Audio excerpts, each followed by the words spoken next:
থানার দূরত্ব 450 মিটার আর পুরসভার দূরত্ব 400 মিটার। এর মাঝে একটা পুকুর, এইরকম একটা জায়গায় পুকুর, যে পুকুরটা নেই পুকুর হয়ে যাচ্ছে নৈহাটিতে, কারণ পুকুরের নাকি 90% ভরাট হয়ে গেছে। কিন্তু পুরপ্রধান কিছুই জানতেন না। যখন জানলেন তখন পুকুরের, ওই যে বললাম 99% ভরাট হয়ে গিয়েছে। স্থানীয়রা এবার সরব, পুকুর বাঁচাতেই হবে।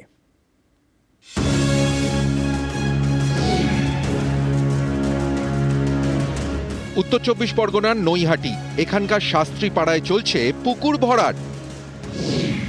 শাস্ত্রীপাড়া থেকে উত্তর দিকে 450 মিটার এগোলেই নৈহাটি থানা, আর পূর্ব দিকে 450 মিটার দূরে নৈহাটি পুরসভা। থানা আর পুরসভার নাকের ডগাতেই চলছে পুকুর ভরাট। 99% ভরাটও হয়ে গিয়েছে।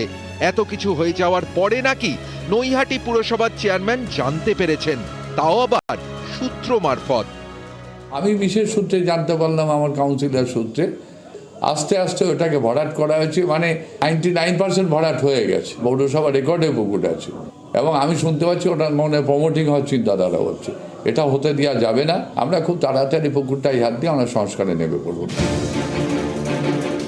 পুকুরের 99% ভরাটের পর পুরপ্রধান বলছেন ব্যবস্থা নেবেন, কিন্তু এতদিন কেন নেননি প্রশ্ন স্থানীয়দের অনেকেরই।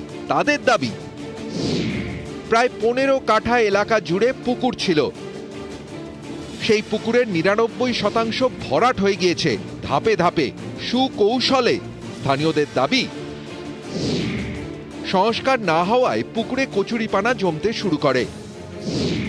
তারপর আশেপাশের বাড়ির আবর্জনা পুকুরে ফেলা শুরু হয়। এছাড়া বিভিন্ন বাড়ির রাবিশও ফেলা হয়। এভাবেই ধাপে ধাপে পুকুর ভরাট করা হচ্ছে। অভিযোগ, পুকুরের আশপাশের বাসিন্দাদের কিছু জমি দেওয়া হয়েছে, বাকি জমিতে বহুতল তৈরির ছক প্রমোটারের। সমস্যাটার একটা আশু সমাধান হোক, সেটা মিউনিসিপ্যালিটি বা প্রশাসনের তরফ থেকেই হোক, বা যারা এর মালিক তাদের তরফ থেকেই হোক। আগের জায়গাতে যতটা সম্ভব যদি ফিরিয়ে দেওয়া হয় তাহলে সেটাই সবার পক্ষে ভালো হবে। ধূপগুড়িতেও পুকুর ভরাট হচ্ছিল, কিন্তু সেটা রুখে দিয়েছে প্রশাসন। কয়েকদিন ধরেই ধূপগুড়ির বিবেকানন্দ পাড়ায় চলছিল পুকুর ভরাট। পুকুরের 70% ভরাটও হয়ে গিয়েছিল। খবর পেয়ে বৃহস্পতিবার পুলিশকে সঙ্গে নিয়ে ঘটনাস্থলে যান ভূমি দফতরের আধিকারিকরা। পুকুর ভরাট বন্ধ করেন। অরুণ ঘোষ এবং রকি চৌধুরী, নিউজ 18 বাংলা।